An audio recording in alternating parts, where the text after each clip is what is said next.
기압의 영향을 받아 전국에 폭염특보 수준의 더위가 이어지겠는데요.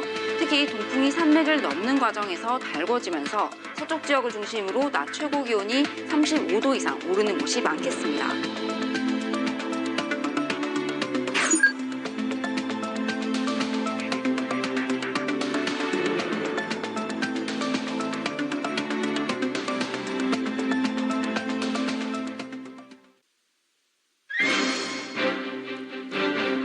여러분 안녕하십니까? 뉴스 특보 이어갑니다. 네, 양강구도로 재편된 민주당 대선 경선. 지지율 차이가 좁혀지면서 후보 간의 공방도 가열되고 있습니다. 오늘은 유력 대선 주자 가운데 한 명인 이재명 경기도지사를 만나 핵심 공약인 기본소득을 포함해서 정책들 들어보고 또 최근 논란에 대한 생각도 직접 물어보도록 하겠습니다. 또 세상에 없던 우울한 축제 도쿄올림픽이 개막했습니다. 전체 일정 중 96%를 무관중 경기로 치르게 되는 17일간의 열전, 스포츠부 기자와 함께 전망해 보겠습니다. 네, 먼저 국회에서 나온 속보부터 확인을 해보도록 하겠습니다.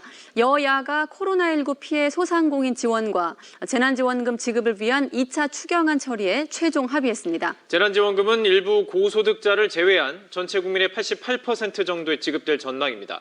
취재기 연결해서 자세히 알아보겠습니다. 박석영 기자. 네, 정치부입니다. 네, 전 국민이냐 아니면 80% 지급이냐 여야 줄다리기가 오갔는데 결국 88% 지급으로 결론이 났군요. 네, 여야가 긴 논의 끝에 절충안을 마련한 겁니다. 여야는 고소득자 12%를 제외한 국민의 88%의 재난지원금을 지급하기로 잠정 결정했습니다. 가구가 아닌 한 명에 25만 원씩 지급될 전망인데요. 선별 기준은 소득입니다. 1인 가구 연소득 5천만 원 이하, 맞벌이 2인 가구 8,600만 원 이하, 맞벌이 4인 가구 1억 2,400만 원 이하가 지급 대상입니다. 이와 함께 고소득자를 위한 신용카드 캐시백은 소비 진작을 위해 예산에 편성화돼 규모를 7천억 원으로 축소했습니다. 대신 코로나19 피해 소상공인에게 지급하는 희망 회복 자금을 기존 최대 900만 원에서 2천만 원으로 늘리기로 했습니다. 또 기존 지원 대상에 포함되지 않았던 버스, 택시기사에게도 80만 원씩 지원하기로 했습니다. 이로써 전체 추경 규모는 34조 9천억 원으로 정부가 제출했던 안보다 1조 9천억 원 더 늘었습니다. 여야는 오늘 밤 10시 본회의에서 민생 법안을 처리하고 내일 새벽에 추경안을 처리할 계획입니다. 지금까지 정치부에서 전해드렸습니다.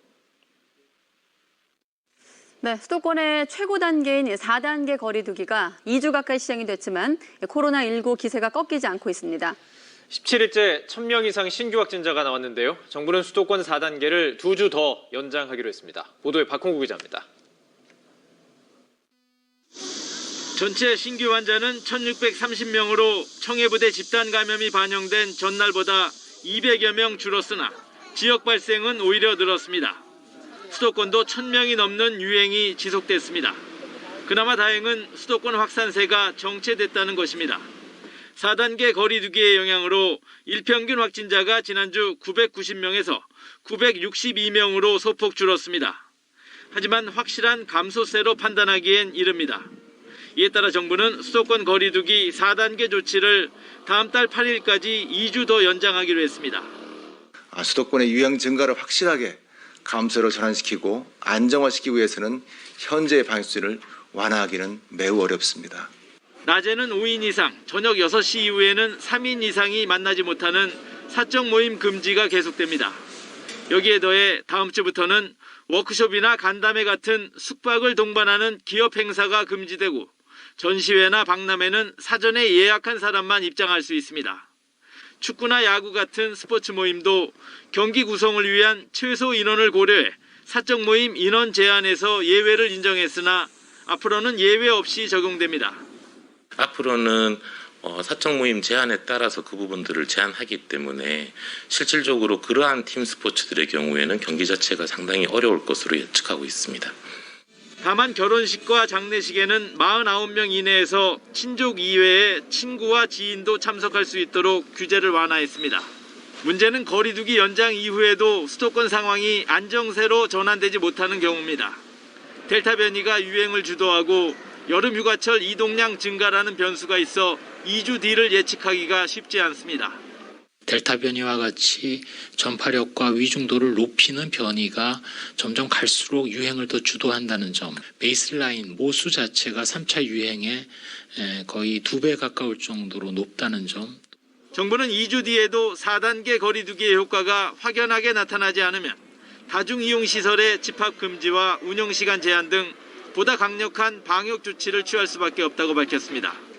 YTN 박홍구입니다.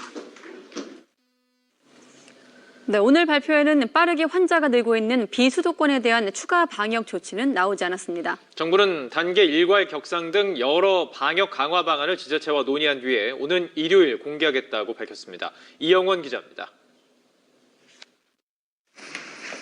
최근 확산 추이에서 급증세를 멈춘 수도권과 달리 비수도권은 연일 환자가 늘고 있습니다. 주간 평균을 보면 이달 들어 가파른 증가세를 확인할 수 있습니다. 국내 환자에서 비수도권 비중은 지난주보다 10% 넘게 늘어 36%에 달합니다.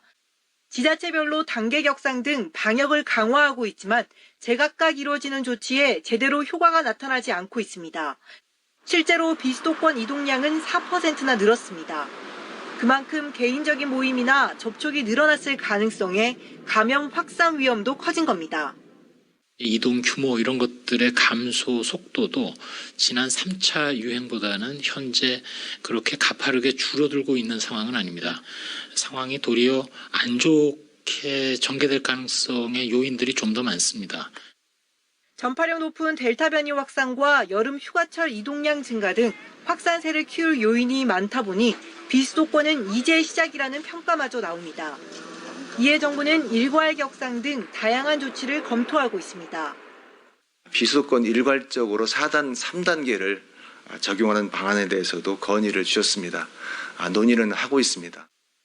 정부는 지자체 의견을 수렴한 뒤 오는 일요일 비수도권 방역 강화 대책을 발표하기로 했습니다. YTN 이영훈입니다. 네, 이렇게 방역당국이 수도권 거리두기 4단계를 2주 더 연장을 하면서 자영업자들은 더는 못 견디겠다면서 울상을 짓고 있습니다. 차라리 더 센 방역 조치를 하자는 의견까지 나왔습니다. 이준엽 기자입니다. 거리두기 4단계가 적용된 지난 13일 하루 동안 호프집을 찾은 손님은 단 4팀뿐입니다. 시행 직전 주와 비교하면 매출이 3분의 1 떨어졌는데 4단계 조치가 2주 더 이어진다는 소식에 업주는 시름이 깊습니다. 회의 방역 잘한다고 우리 사실 잘 지켰지 않습니까 지금까지. 그 돌아온 거는 다 빚밖에 없습니다.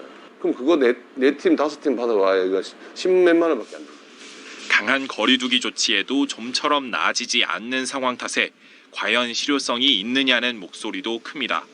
2주 동안 지금 이렇게 시행을 해왔잖아요. 근데 아무 효과가 없었잖아요. 근데 또 이렇게 2주 동안 하면 효과가 있을까 이런 생각도 들면서도 4단계 안 될 줄 알았어요. 사실은 진짜 안 될 줄 알았는데 연장이 돼가지고 어떻게 답이 없어요. 솔직히 답답한 것도 모르겠고 이제는 완전 우울해져가지고. 일부에선 지금도 손님이 뚝 끊긴 만큼 차라리 더 강한 방역 조치를 내려 지금의 확산세를 잠재우자는 의견도 있습니다. 에는 차라리 아예 그냥 정부에서 문을 닫게 하고 그 대신 보상은 해줘야겠죠. 빨리 이 상황이 종식이 됐으면 하는 그런 바람이 있습니다. 시민들 반응도 들어봤습니다.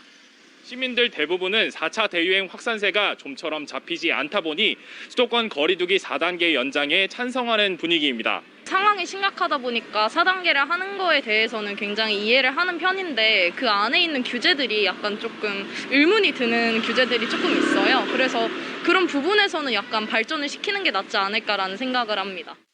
거리두기를 연장해야 한다는 거는 저는 이제 동의를 하는데 좀 더 색다른 그런 방안을 좀 마련을 해야 되지 않나.